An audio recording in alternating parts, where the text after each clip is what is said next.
여러분들, 여러분들 주변에도 이런 사람 많을 거야. 요즘 뭐 이렇게 중국에 대해서 잘 모르는 사람들, 그런 사람들이 이제 중국을 여행을 갔다 와. 여행을 갔다 오면 막 와가지고 나 중국 여행 갔는데 막 중국 막 어디 막 삐까번쩍하고 음식들도 맛있고 막 도시가 화려하고 막 과학 기술도 발전돼 있고 막 뭐 사람들이 QR 코드로 모든 걸 다 하고 막 중국을 막 찬양하는 그런 중국에 여행 갔다 온 그런 한국 친구들 주변에 꽤 있지 않아요? 근데 그게 틀린 말이 아니야. 맞아요. 중국은 지금 워낙 이렇게 뭐 발전돼 있고 심지어 뭐 진짜 실제로 한국보다 더 편리한 부분들이 많아. 왜냐하면 거기는 진짜 중국에 진짜 다양한 새로운 시도를 하니까 어떤 곳은 이미 그거 얼굴 인식 자동 결제 이것도 그걸 뭐 쓰기 시작했더만. 그러니까 옛날에는 QR 코드 이걸 찍어가지고 다 모든 걸 했다면 요즘은 진짜 무슨 뭐 지문으로 하고 얼굴 인식으로 계산하고 이런 것도 막 도입하고 있고 그 다음에 뭐 배달 어플부터 시작해가지고 뭐 자동 뭐 무인 택시 뭐 무인 헬기 배송 뭐 이런 것도 막 시도를 하고 있고 그리고 심지어 진짜 도시가 화려해. 뭐 돈을 얼마나 처발라 놨으면 진짜 도시 자체가 화려하죠. 상하이, 뭐 베이징, 충칭 뭐 이런 데도 가도. 중국은 실제로 정말 많이 그렇게 화려한 것들이 많고 발전된 부분들이 있습니다. 그건 당연히 맞는 거예요. 근데 진짜 그거는 정말 겉모습만 봤을 때잖아. 정말 중국은 겉모습만 보기에는 너무 화려하잖아요. 겉모습만 보기에는 중국은 정말 화려하고 사람들도 많고 정말 모든 사람들이 잘 살고 있고 중국의 지투고 그러면서 뭐 중국 공산당은 인민들을 위해서 헌신을 다 하고 있고 그 다음에 1대1로를 펼치면서 함께 주변의 국가들을 다 부흥을 해주고 있고 이게 겉모습이잖아. 근데 실제로 파헤쳐 보면 제 방송을 조금만이라도 보신 분들은 뭐 실제로 지금 중국은 일반 서민들은 지금 허리띠를 계속 졸라매고 있고 뭐 진짜 경제가 너무 안 돌아가고 집값 폭락에다가 사람들이 돈을 벌어야 그 돈이 있어야 뭐 집값을 지탱하든가 말든가 할 거 아니야. 사람들은 돈이 없고 내수 시장 지금 죽어가고 있고 진짜 뭐 충칭이나 뭐 이렇게 상하이나 베이징 뭐 이렇게 대도시 가면 진짜 어떤 사람들은 야 난 지금 미래 도시에 온 것 같다 이런 말을 하잖아요. 하지만 중국을 깊이 파고들면 이 모든 것이 그저 표면에 떠 있는 화려함일 뿐이라는 것을 바로 알게 될 것입니다.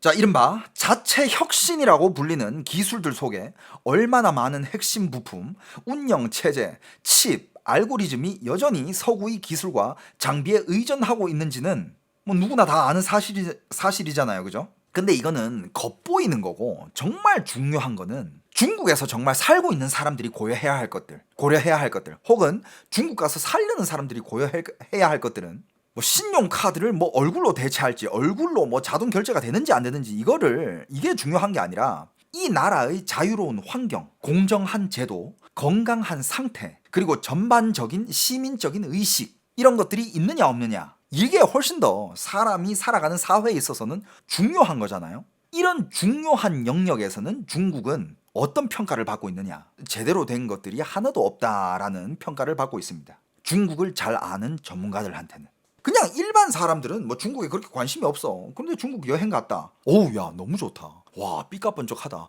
와 여기는 와 뭐 신용카드 안 써? 그냥 얼굴로 결제를 해버려?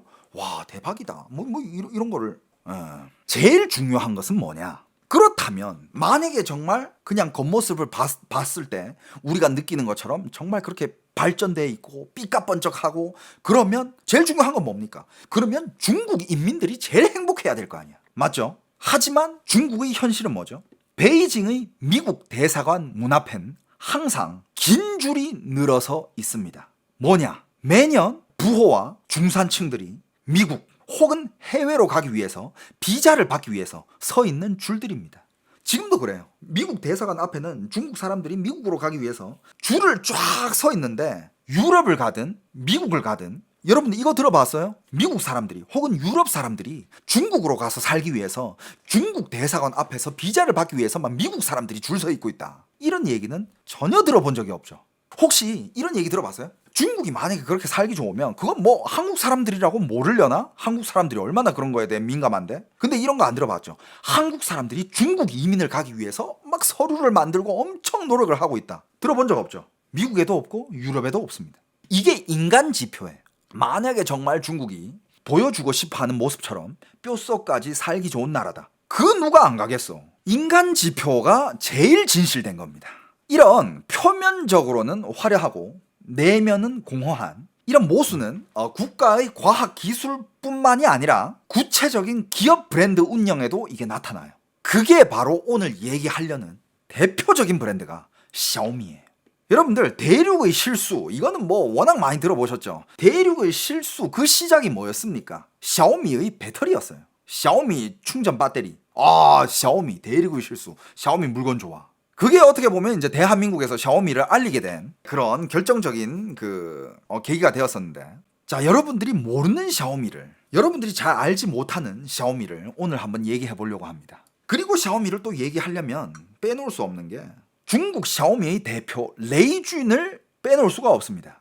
샤오미는 중국 IT 산업에서 가장 빛나는 별이며, 거기에 그 대표 레이준은 수많은 중국인이 추앙하는 대상입니다. 마치 누구처럼? 애플의 스티븐 잡스처럼. 이 샤오미를 통해 뭘 볼 수 있냐? 중국산 대체라는 국가 전략의 실제 모습을 엿볼 수 있습니다. 얼마 전에 중국에서 화제가 된 뉴스가 있었죠. 샤오미가 미 15가 이제 기존에서 제일 높은 사양이 있는데, 샤오미 16을 뛰어넘어서 샤오미 17로 바로 발표를 했죠.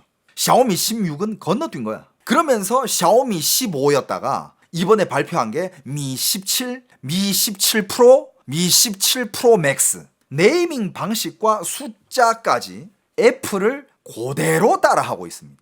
심지어 디자인도 애플의 신제품과 매우 의심스러울 만큼 유사한 점이 많습니다.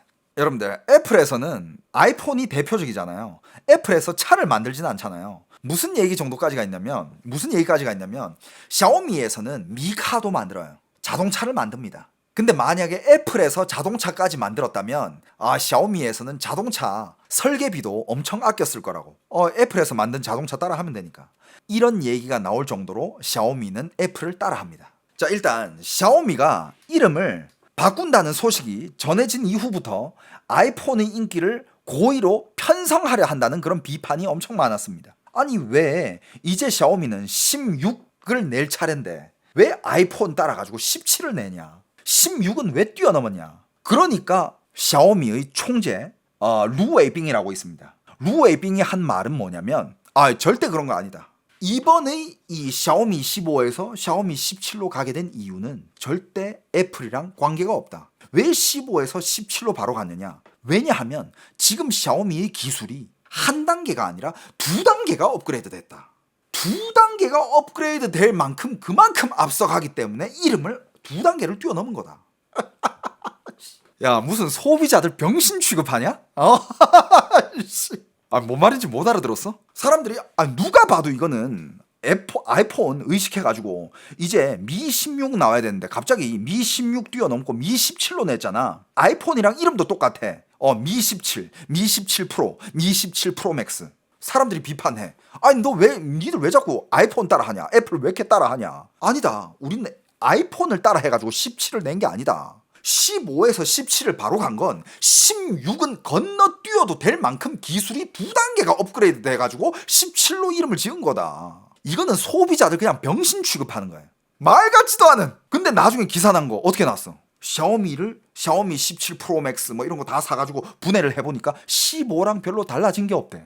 진짜 실제로 그렇게 얘기했다니까? 샤오미 총재가 직접 얘기한 얘기. 자, 그런데 이게 샤오미가 운영하는 이 스타일과 마케팅 스타일을, 그리고 샤오미의 팬층이 어떤 사람들인지를 이해를 하면 이게 막 그렇게 놀라울 일도 아니라라는 거야. 그렇다면 일단 이 샤오미의 창업자 레이준이라는 사람부터 좀 알아야 되거든요. 자, 레이준이라는 이 사람은 1969년 12월 16일 후베이성 시엔타오의 평범한 교사 가정에서 태어났습니다. 아버지 레이화는 지역 사범학교에서 교육을 했고 나중에는 교육국 간부가 되었습니다. 어머니는 그냥 평범한 직장인이었고 그때는 개혁 개방 직전의 중국 내륙 소도시였는데, 레이준은 어릴 때부터 공부를 좋아하고 오락을 멀리하며 책을 읽는 전형적인 약간 모범생 같은 그런 느낌이었대요. 책을 엄청 좋아했대요. 어릴 때는 밥을 먹는 것도 잊을 정도로 책을 많이 읽었고 마을 야외 영화관에도 가지 않고 책 몇 쪽이라도 더 읽으려 했다라고 합니다. 그런 성격이 나중에 이 레이준이라는 사람이 엔지니어가 될 씨앗을 뿌렸다고 해요. 그리고 1987년 그는 아주 우수한 성적으로 우한 대학교 컴퓨터학과에 입학을 합니다. 당시 중국의 컴퓨터는 막 시작하는 단계였어요. 1987년도. 레이준은 훗날 회상학위를 우한대에 입학한 후 처음으로 컴퓨터를 만져본 그 충격이 자신의 일생을 바꾸었다고 얘기합니다. 그러면서 그 대학 다니면서도 모든 시간을 거의 진짜 실험실, 뭐 자습실 이런 데서 보냈대. 교실에서 보내면서 책을 많이 읽고, 그리고 주로 읽은 책들이 뭐냐? 실리콘밸리에 관련된 책들을 엄청 읽었대요. 그리고 애플과 스티븐 잡스의 창업 이야기를 다룬 책 이런 거를 읽었는데 그 책이 그의 평생 영향을 주었다고 합니다. 실제로 이 레이준이라는 사람은 스티븐 잡스를 엄청 존경해요. 스티브 잡스가 입는 스타일대로 옷을 입고 검은색에다가 청바지 그렇게 입고 심지어 PPT도 해요. 스티브 잡스라고 하면 진짜 그냥 완전 빠야 빠. 그러면서 이 레이준이 어떤 한 중국의 회사에 입사를 합니다. 찐산软件, 이 중국에서 유명해요. 찐산 소프트웨어 회사에 입사를 하는데 그때는 22살이었고 소프트웨어 산업이 막 싹트기 시작하던 그 시기였어요. 그리고 뭘 했느냐? 그냥 그 중국의 그 초창기의 그런 IT 사업들, 소프트웨어 사업들 이런 것들은 사업이 뭐였냐면 하는 일이 주로 이거야. 해외에 어떤 뭐 유명한 소프트웨어가 있으면 그걸 그냥 베껴서 만드는 일을 하는 거예요. 이런 게 있네? 우리도 이거 베껴서 만들자. 중국의 옛날엔 다 베낌으로 시작했어. 그건 뭐 어디도 마찬가지고 다 베껴. 그러니까 중국의 뭐 해외에 있는 유명한 프로그램을 그냥 베끼는 일하는 짝퉁 프로그램을 만드는 프로그래머로 입사를 합니다. 그러면서 그걸 맨날 그걸 만들다가 그 다음에 이제 뭐 게임도 하고 컴퓨터 게임을 많이 좋아하게 됐고, 그때 뭐 중국의 신젠 지샤传이라는 게임이 있었어. 그거는 진짜 중국의 컴퓨터 1세대 사람이라면 그 게임을 안 해본 사람들이 없을 거야. 나도 해봤어. 신젠 지샤传은 정말 잘 만든 게임이에요. 그런 게임을 하면서 이제 회사 생활도 하고 뭐 이제 성실히 회사를 열심히 다녔고, 그러면서 이제 약 6년 만인가 7년 만에 레이준이 워낙 이렇게 근면하고 성실히 일을 하면서 심지어 뭐 회사에서 코딩만 하면서 회사에서 그냥 책상 밑에서 잤대. 정말 열심히 일을 하면서 밤도 새우고, 밤새다가 졸리면 그냥 책상에 엎드려서 자고 그 밑에 이불 깔고 자고 일어나서 또 일하고 그렇게 일을 했대. 너무 열심히 한 탓에 1998년 그 회사의 대표가 됩니다. CEO가 돼요. 그러니까 그 창업자가 지분을 가지고 있고 경영까지 맡겨버린 거야. 그때 그 창업자 이름이 주보준인데 그 사람도 중국에서 굉장히 유명한 사람입니다. 천재라고 불리는 사람이에요.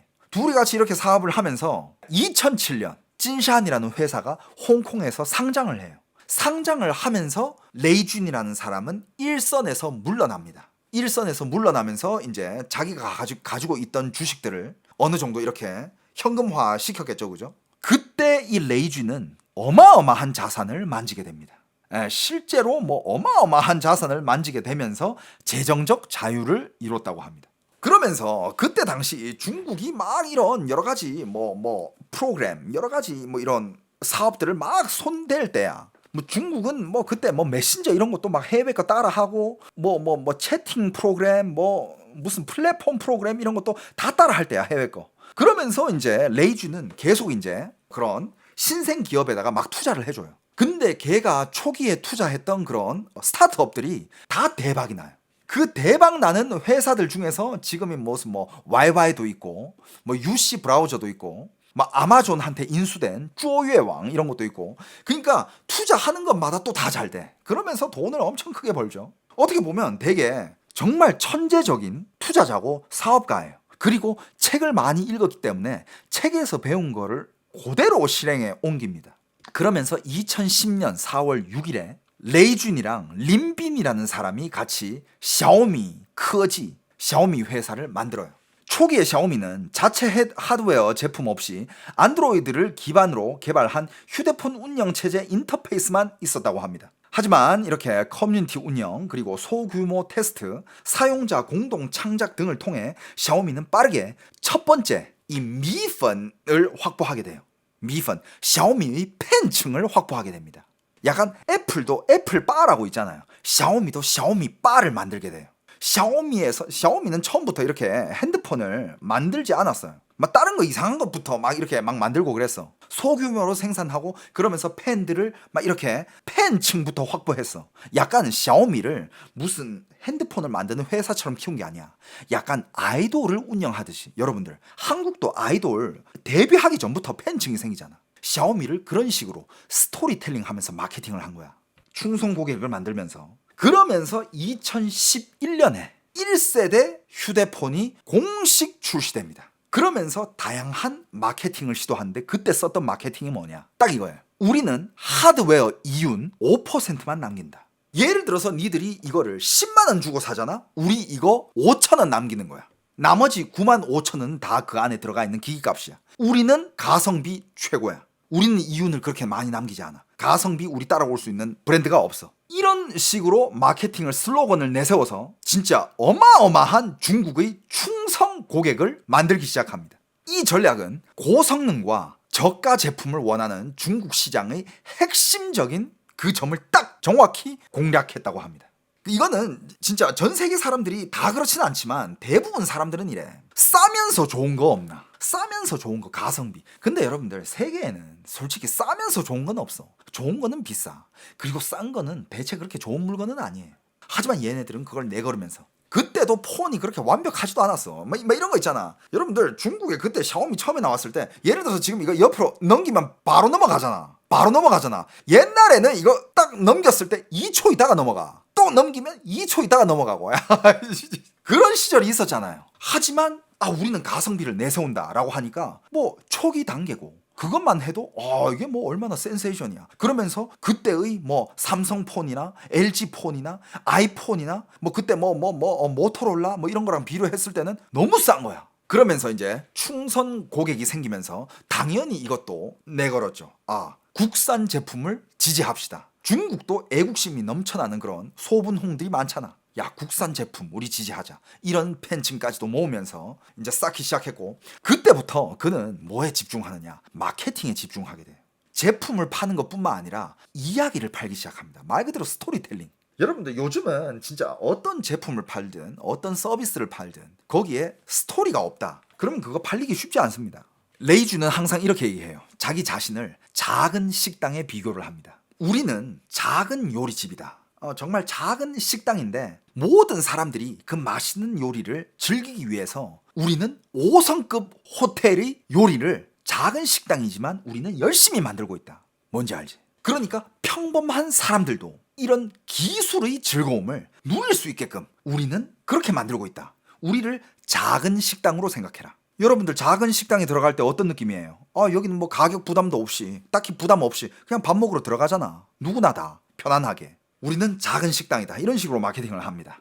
이러한 언어들, 슬로건들 이런 거는 민간의 친근함과 이상주의적인 색채를 모두 가지고 있었고 중국 브랜드 언어가 비교적 공허하고 평범했던 시대에 샤오미의 진심은 유난히 감동적으로 고객들한테 다가갑니다.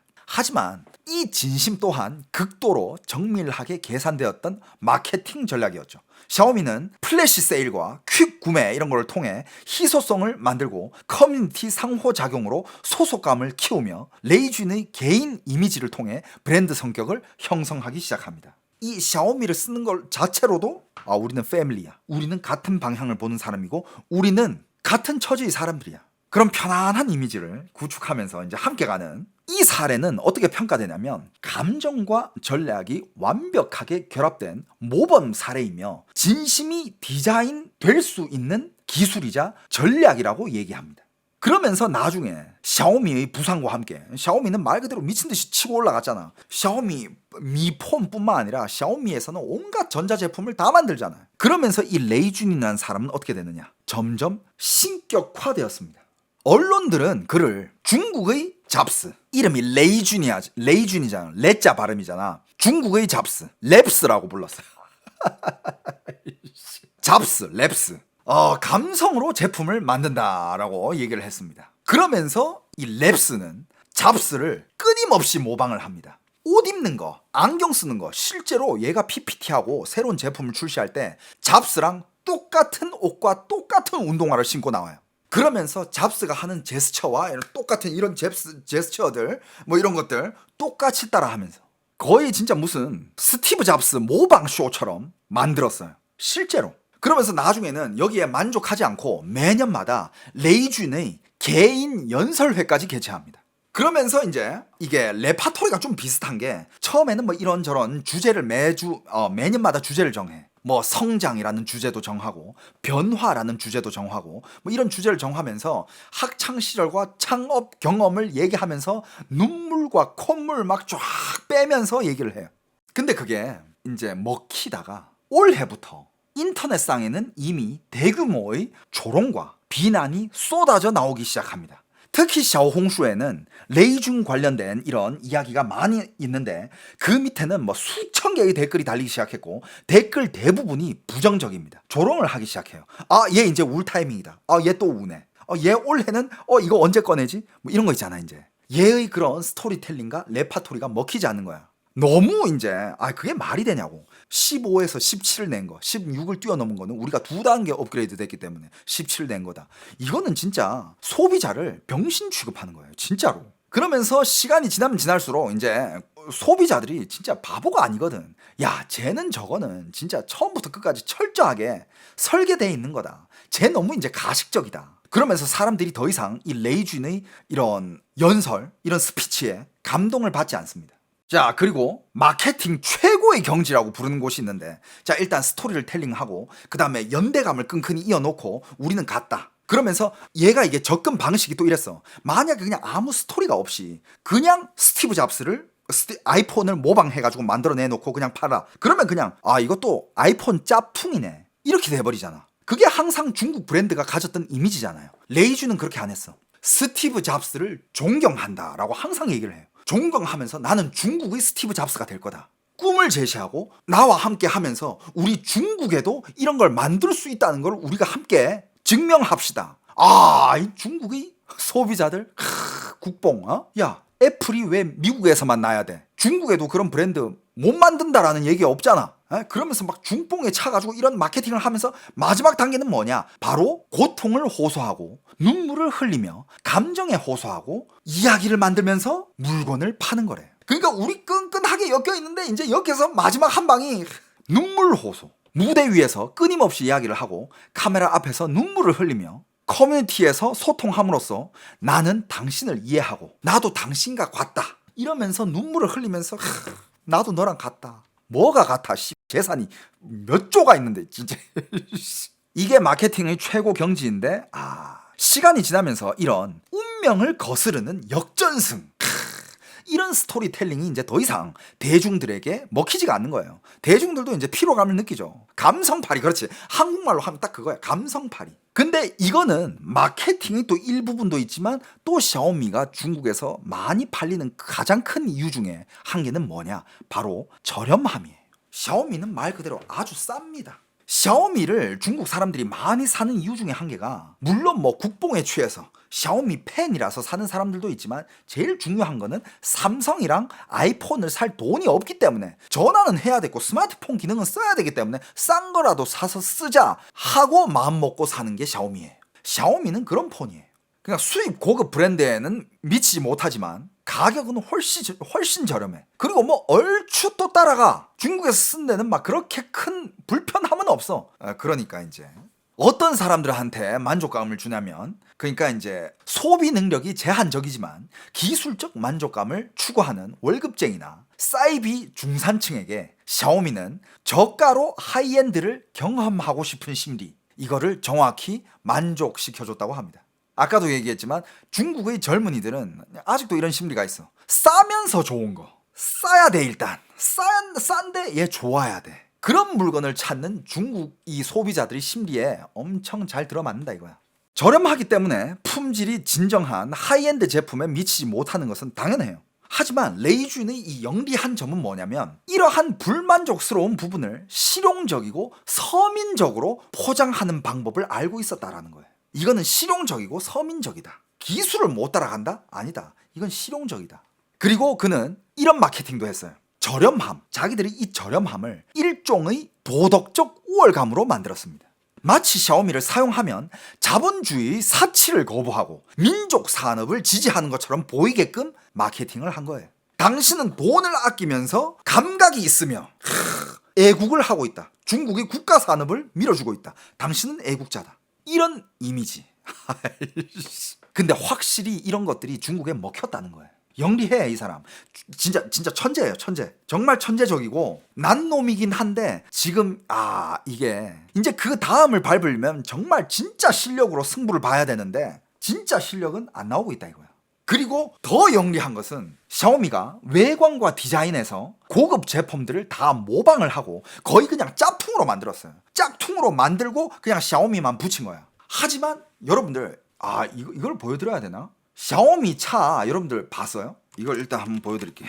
지금 중국의 언론에서는 지금 난리가 났거든요. 뭐가 난리가 났느냐? 레이쥔의 허풍 시대는 끝났다 라면서 지금 난리를 치고 있습니다. 이게 SU7이라고 샤오미 차거든요. 한 봐봐. 여러분들이 한 봐봐. 뭐 닮았는지 한 봐봐. 요거. 여러분들 딱 보면 누구 닮았어? 여러분들 이거 샤오미 차 보면 이거 누구 닮았습니까? 야, 차를 모르는 사람이 봐도 이거 포르쉐야.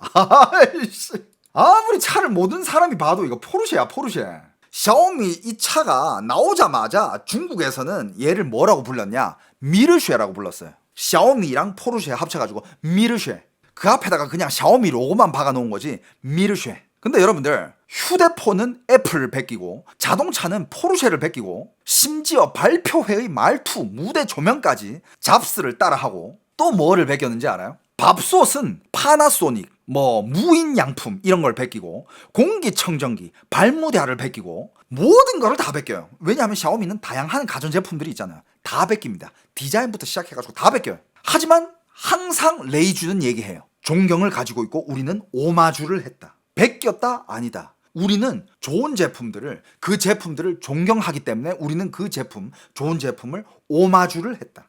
항상 존경과 오마주라는 단어로 그냥 짭퉁을 만든 거거든. 브랜드 달린 짭퉁이야 그냥 샤오미는. 그런데 이제 항상 그렇게 포장을 하는 거죠. 그러면서 품질은 어떻게? 품질은 그냥 그럭저럭 쓸만 하면 돼. 오리지널보다 그럭저럭 쓸만 하면 되고 가격은 어떻게? 최대한 낮춰서 최대한 싸게. 그럼 사람들은 물론 그 오리지널까지는 아니지만 그래도 쓸만한데 그런데 가격은 와 이렇게 싸다고? 그러면서 샤오미는 샤오미 팬층을 끌어모으는 거예요. 그러니까 지금 딱 샤오미의 중국에서의 위치는 정말 아직 거기서 헤어나오지 못하고 있는 사람들은 샤오미는 중국 브랜드의 자랑이다 라고 얘기를 하고 있고, 요즘 세대들 샤오미 세대가 아닌 세대들 그냥 요즘에 딱 태어나서 눈을 떠보니까 샤오미랑 아이폰이 있었어. 그냥 샤오미가 처음부터 어떻게 만들었는지는 몰라. 그냥 딱 눈을 떴는데 내가 이제 뭔가 스마트폰을 써야 되는데 샤오미랑 아이폰이 있는 거야. 그럼 이걸 딱 접해보면 어느 게 좋고 어느 게 쓰레기인지 바로 알게 되잖아. 그런 애들은 뭐야 샤오미 뭐야 이렇게 되는 거지. 샤오미는 그냥 중국의 집단적인 환상이다 라고 얘기를 하는 사람들도 많습니다. 돈을 아끼면서도 고급스러움을 원하는 그 모순됨 심리. 이 자동차도 방금 보여드렸듯이 그냥 사람들이 보자마자 이거 포르쉐 아니야? 외형 라인, 헤드라이트, 휠 윤곽, 후미 곡선 이런 것들 다 그냥 포르쉐 따라한 거예요. 그래서 뭐라고 불렸냐?